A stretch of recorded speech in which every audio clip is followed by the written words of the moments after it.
And today na watho uria hetwo ni office ya gitikiria jikarire kia general overseer, a bishop of this altar na kanitha ciothe cia priesthood, I now bring to you the first archbishop of priesthood churches, Archbishop Dr.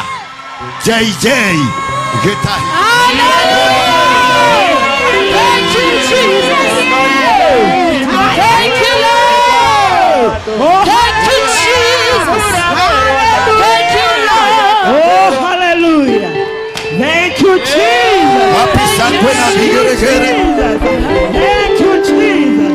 Jiga Jehovah na igwe Israeli ne moyogwo Torare akuhe modira Okayara tuhokanira Twabararia moko na igoro Jehovah mokero Eidaria koina rwebo Wogoshire toinere